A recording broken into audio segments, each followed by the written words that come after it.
Hey everybody, it's time to ride the rails with Video Game Choo Choo. I'll be your operator. My name's Austin.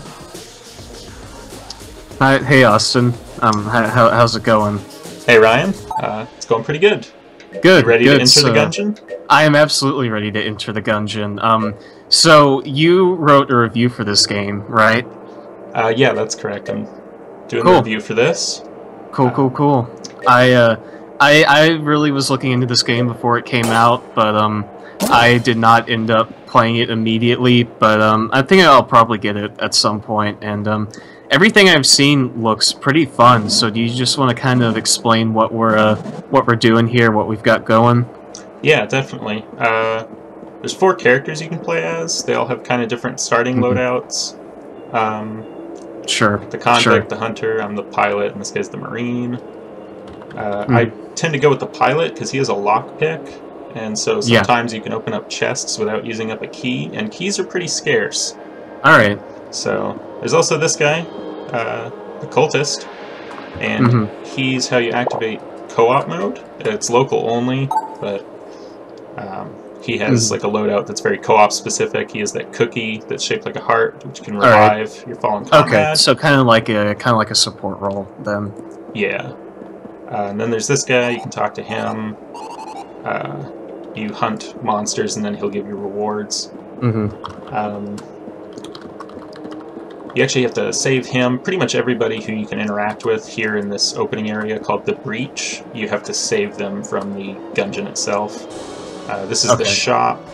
You can get you see in the upper right corner, I've got 6 hegemony credits. Ooh, you can spin those.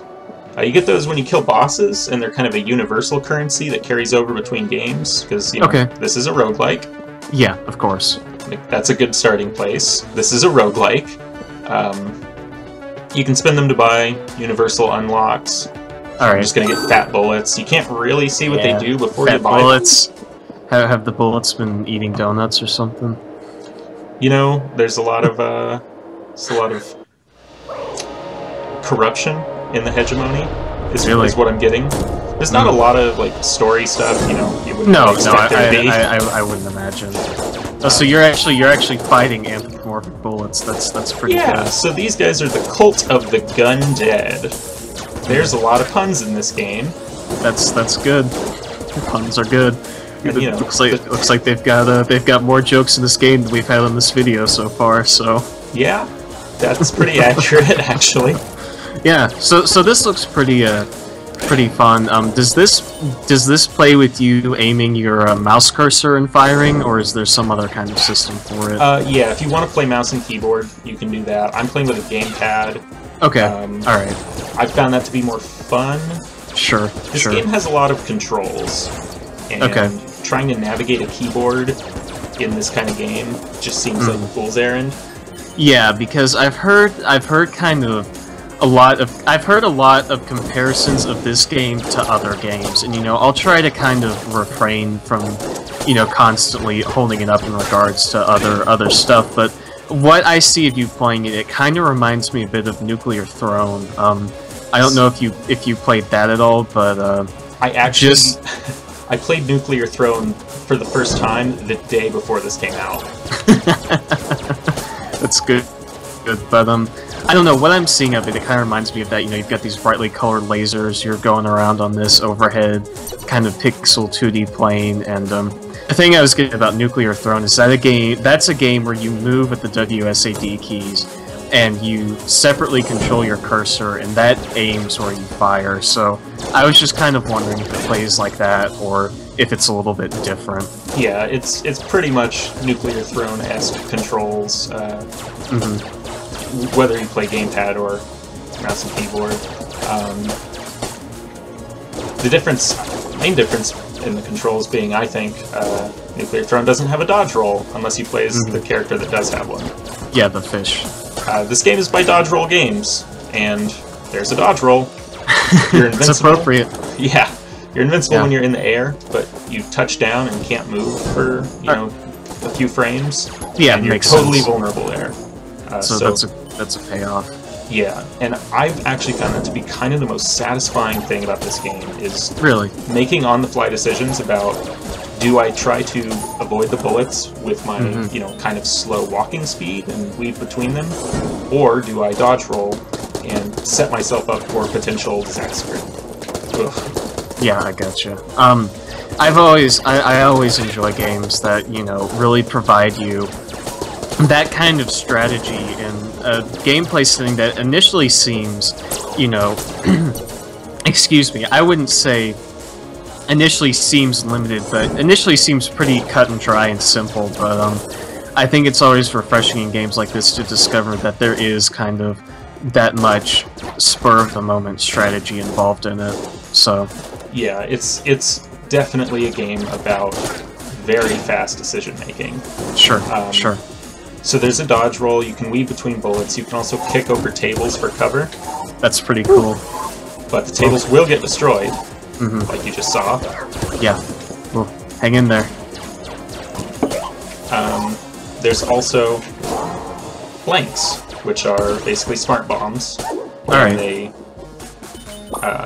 destroy all the bullets on the screen, and can also shove enemies away.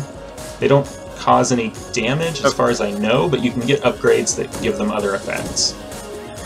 I may as well show you the Ammonomicon. You can see I unlocked those fat bullets. Cool, cool. So yeah, like I said, the pilot has a lockpick, which is just a bobby pin, and starts with a passive upgrade to reduce prices at shops and increase how much ammo he can carry. Cool. And hey, maybe I'll get a gun. Hey, Nice. I got a gun. Enter the Gungeon. So, all the guns are randomly generated in this game, right? Yeah, so the whole floors, I mean, they're made out of prefab pieces, but Sure, yeah. everything's randomly stitched together. There are 5 chambers, which are floors to the dungeon. Sorry, the Gungeon. The Gungeon, yeah. There's more stuff to do after you beat the 5th floor. Okay. Which I haven't gotten to do yet, because this game's pretty rough. Yeah, it seems pretty intense. I don't know, I feel kind of bad, like, trying to film a video while you're playing this, because then we're like, I'm like distracting you from these intense bullet hell kind of things, so... Thankfully, the first chamber's pretty forgiving, other than when you get to the boss, which is where it ramps up. You'll find shopkeepers throughout. You can see up in the upper left, I've got the kind of silvery keys and the gold bullet casings, which are money, so I just bought another key. There's a gun I could buy, but it's a t-shirt cannon. It doesn't sound too useful. Yeah. You can also bring up your mini-map and warp at any time to any of these sort of green teleporters. Alright. This shows me... Oh, sorry, go ahead. Well, the question mark just shows me there's a room there I haven't explored, but do you want to see a boss? Absolutely. By all means. So, you know, like you said earlier, I try to avoid making like cheap comparisons to other games, but this game is kind of bullet hell Binding of Isaac. Sure. Structurally, it plays way more like Binding of Isaac than Nuclear Throne. Yeah. Although the minute-to-minute shooting is very Nuclear Throne, I'll give you that. It's a bird with a machine gun. Kind of. Oh lord, is it Vulcan Raven, like from It Metal is, yeah. There's a lot of weird references in this game. Alright. This one is probably the weirdest that I've encountered. I mean, it makes sense, you know, Metal Gear, he's like shooting at you with the machine gun out of the tank and he's bird themed, so it's I mean, I'm more impressed by the fact that they made it so someone like me could see it and be like, oh, it's supposed to be like that Metal Gear guy, and you know, even if it hadn't been, it'd still be pretty great because it's a buff bird dude with a giant chain gun, so you know. Yeah, I mean, there's a lot to like about the enemy designs in this game. Something this game does really well is that all the enemy designs are really distinctive. You know, they all fire bullets in a certain pattern, and it's very, very easy to remember which of these enemies fires which pattern of bullets, and, you know, how am I going to approach it minute to minute. Sure, get out of there. Yeah, I'm playing like shit right now. It's okay, I'm kind of distracting you, but So is this also like Isaac, where you get a random boss at the end of each level? Yes and no. I didn't play a ton of Isaac, so I don't know if this is the same case as with Isaac. But every chamber has 2 or 3 bosses that it picks from, but they're chamber specific. Yeah, that's what I mean. So like, you can't just get any boss, but you can get like a couple that are assigned to that chamber, but it'll be a random one between those 3. Okay. Yes. So on that first chamber, there are 3 bosses that you can get. So now I'm in chamber 2, and I've actually unlocked the ability to talk to a dude if I fall down the shaft. Okay. And he's a repairman. Sure. He's also blue. Yeah, I don't know what he's supposed to be. Alright. He wants just a guy, I guess. 120 cash and 3 keys, which is really tough to get by the end of chamber 2. Do you know what that does if you give it to him? Yeah, so that'll fix the elevator shaft in such a way that I can start from chamber 2. Oh, okay. Does that carry over through your playthroughs, or is that just like a... Okay, alright. So, you know, the game is permadeath, it's a roguelike, but the hegemony credits that let you get those permanent unlocks, as well as the, what do you call it, the elevator shafts, those carry over between playthroughs. Alright, that's cool. And so it doesn't always automatically start you at 2, right? Like, it would give you an option? Or it does... Yes. Okay. Alright, cool. Yeah, because of course there's a trade-off, you know, if you start from 2, you're not getting any upgrades that you might have gotten from going through Chamber 1. Yeah. Jeez. Every time you reload this gun, it spawns a little... one of these eye fuckers. I don't really know what they do. Oh, I guess they shoot occasionally. They shoot, I guess, yeah. I've gotten this gun before, and I never saw them shoot before, but whatever. I really like this. It definitely seems like they put a lot of thought into the gun designs and such, which would make sense considering that's like a major draw of this game. But, yeah, exactly. You know, so... I want to say I read that the game had about 120 guns in it, but I couldn't... I actually looked the other night and I couldn't find where I read that again. Yeah, I feel like I've heard something kind of like that too. That seems like a pretty reasonable amount of like items for a game like this because, you know, maybe they'll oh, dang, wasted.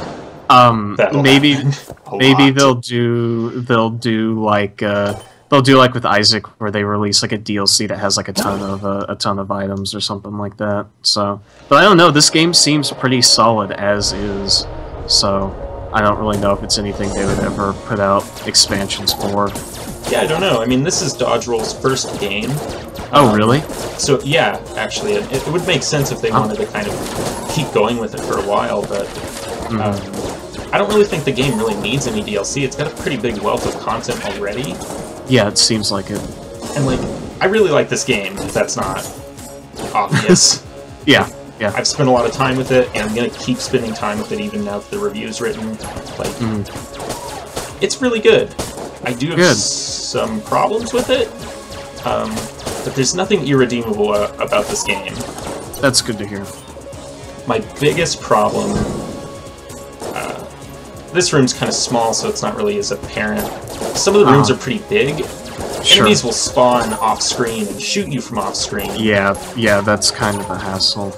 I mean, it was a big problem in Nuclear Throne, too, actually. Yeah, it was. There was a lot of that in Nuclear Throne, especially considering how, you know, like, I wrote the review for that game. I think I gave it, like, a full 5 stars because I really enjoyed it, but, you know, looking back on it, that's definitely a problem with that game, that they choose to show you so little of the environment at any given time that there's a lot that can happen off screen. Because with this kind of game, you see pretty much the whole room at once, but since there's no real clear demarcations like that in Nuclear Throne, like, you just kind of have to hope and pray that there isn't, like, something coming down the hallway right around the corner at you.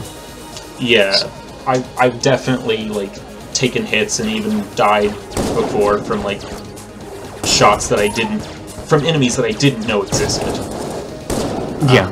Yeah. And sometimes when you kill the enemies in a room, new enemies will spawn in, and they can spawn in, you know, off screen. Sure, absolutely. It looked like it gives you a little like crosshair when the enemies are about to spawn in. Like it's like, hey, there's someone about to spawn in here. Am I wrong in thinking that, or is that? No, yeah, it definitely shows you where, but you know, of course, if that crosshair's off screen and you don't know it's coming, yeah, it's very easy to die just like that. Dang. You were on kind of a roll earlier, but now you're just getting pushed around. Yeah. Let me show you one of the other characters real quick. So, let me get back into the Gungeon here. Yeah, enter the Gungeon. I wish instead of saying generating, it would say entering the Gungeon. That'd be much more clever. It would. I mean, I guess you can have everything. So this character starts with a crossbow, which is like an incredible boon. Can it like go through multiple enemies at once, or does it just knock them further than regular guns? Yeah, it won't go through enemies, although you can get guns that will do that. But it's just like a really powerful single shot weapon. I took that guy down in 3 shots. Like, but it only has 100 bullets. Or bolts, I guess, in this case. Yeah, bolts. Yeah, I got you. You might as well have bullets. The blue shotgun shells kind of look like Marge Simpson. I've thought about this whole video. I was like, it's like little Marge heads walking around. It's kind of messed up, but well, there's your DLC ideas. The Simpsons crossover. Enter the Simpsons. Enter the Simpsons. Yeah. I mean, it's nice watching this game because it's definitely something that I'm interested in, and it certainly seems like a solid entry into the big canon of roguelike games that have been coming out in the last couple of years. So that's always nice to see something like that where it's just really quality, and you know, for a first game by a company, it's pretty impressive. Yeah, I've been kind of endlessly impressed with this game for first effort. I mean, it's just amazingly polished. Yeah. There are few problems I have with this game, and the camera one really gets me frustrated sometimes. This guy is like a troll who will sell you stuff. Some dumb bullshit. You can buy cigarettes like Solid Snake. They don't do anything that I've found other than drain your health, so kind of pointless. Great. Yeah. There's a surprising number of Metal Gear Solid references in this game. Oh yeah? You can get an item called Fortune's Favor, which makes bullets bend around you, like Fortune from Metal Gear Solid 2. That's pretty cool. I've seen there's like a cardboard box too and all that, so I mean, hey, I'm not gonna judge. Those are pretty good games. So you know, Metal Gear Solid 1 through 3 are probably the games I've spent the most time with in my entire life. So you know, I'm down with that. Those are 1 through 3. It was good. I've never played 4. I haven't played 5. I've played Revengeance though, and that's a great game. So hey, you know, this game is great. It's no Revengeance, but honestly, I recommend this game to anybody who's interested in roguelikes or bullet hell shooters. So this chest just popped out of nowhere, as you saw. That's actually a fact of this dog that she has. It'll like, quote-unquote, sniff out treasure, which just means sometimes you get extra item spawns. Yeah. And I say we go out checking out this t-shirt cannon. Sure, absolutely. You've kind of given it your most glowing recommendations, so I don't really know what much else there is to be said aside from that. Wow, this t-shirt cannon, like the fact that they actually have like the t-shirts like exploding out onto the field is just really fantastic. It's those small touches like that that really makes a game for me. But this game is full of small touches like that. Just big attention to detail in this game. Sure. Yeah. So it's good stuff. Well, spring break. Spring break. All right. I think Ryan. that'll about to do it. Thanks, Austin, for showing me Enter the Gungeon. See y'all next time on Ride the Rails. See you later, guys. We need a t-shirt cannon like that for Chooch. I agree.